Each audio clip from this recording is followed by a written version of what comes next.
You know that feeling when it's 11 p.m., you're lying in bed, mindlessly scrolling through your phone, completely exhausted but somehow entirely wired at the exact same time? Yeah, it's a very modern epidemic. We are living in this unprecedented era where we have absolutely limitless access to information, to entertainment, to instant gratification. But honestly, all of this begs a really critical question. Are we literally burning out our brains with this constant, unrelenting stimulation? Because here's the thing, our nervous systems just were not built for this. Constant sensory overstimulation floods our brains with these massive, high-amplitude dopamine spikes. When we're endlessly chasing the next notification, the next video, the next quick hit, our dopamine receptors actually have to downregulate just to protect themselves. And the results? We feel completely drained of drive, we get chronically stressed, and eventually we hit total burnout. We're talking about modern neurofatigue on a massive scale. But what if the cure for this uniquely modern problem was actually prescribed thousands of years ago? All right, let's get into it. Welcome to today's Explainer, where we're going to bridge ancient Ayurvedic philosophy with hard modern neurobiology. We're looking at a truly fascinating paper by Dr. Manoj Sharma that takes an ancient concept called Brahmacharya and applies it directly to our modern crisis of burnout and sensory overload. It is a brilliant, practical framework for reclaiming our health. So here's our roadmap for today. Number 1, rethinking Brahmacharya. Number 2, breaking the habit loop. Number 3, the neuroscience of restraint. Number 4, aging and the Vanaprastha stage. And finally, number 5, a blueprint for longevity. Section 1. Rethinking Brahmacharya. Okay, first things first, we need to completely wipe the slate clean on this ancient term.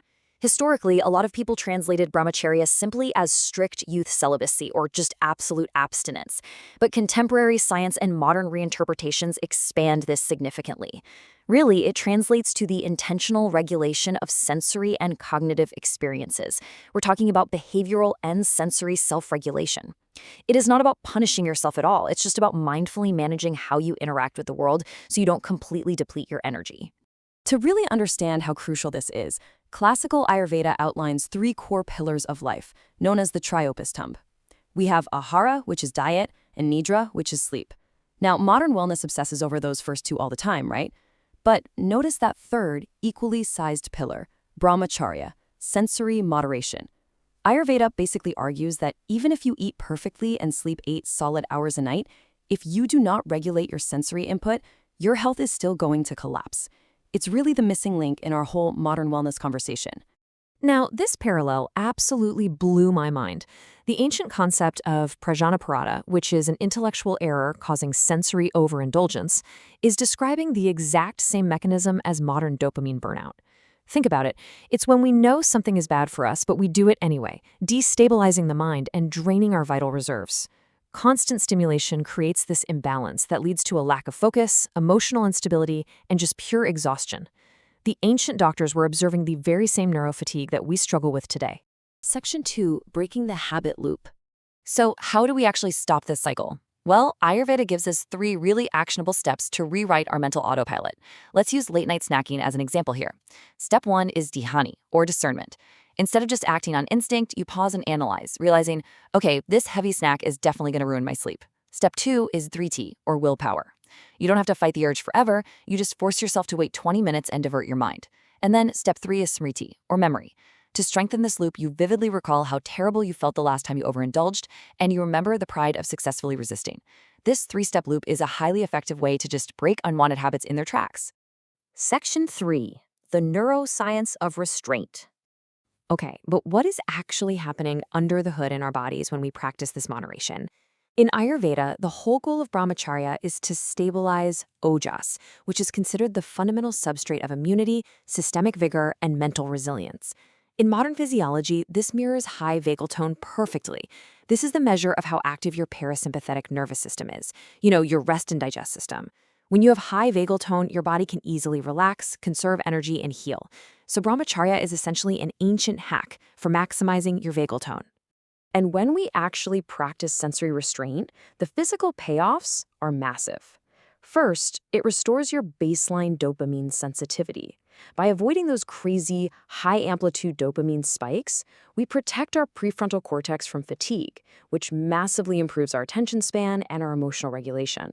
Second, It shifts our autonomic balance right toward that restorative parasympathetic dominance. And third, it downregulates the HPA axis, which is the system controlling our stress response. By calming the mind, we literally lower our circulating cortisol levels, directly decreasing chronic system-wide inflammation. Section 4. Aging and the Vanaprastha stage. So why does this become absolutely crucial as we get older? Well, Ayurveda maps life into the Chatur Ashrama, or 4 distinct stages. Phase 1 is youth, entirely focused on learning. Phase 2 is adulthood, the householder phase, where you're out there focusing on wealth and sensory pleasure. But Phase 3 is where the real pivot happens, Vanaprastha, or late adulthood.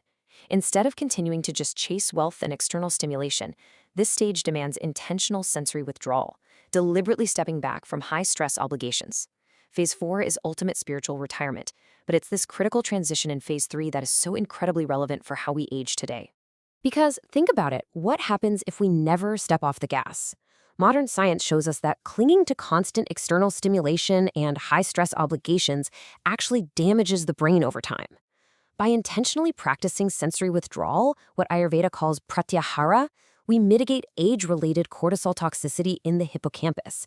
In simple terms, it literally acts as a buffer for your brain against decay. Reallocating our energy inward physically protects our aging organs and even counteracts the loneliness-induced inflammation we see in so many modern elderly populations.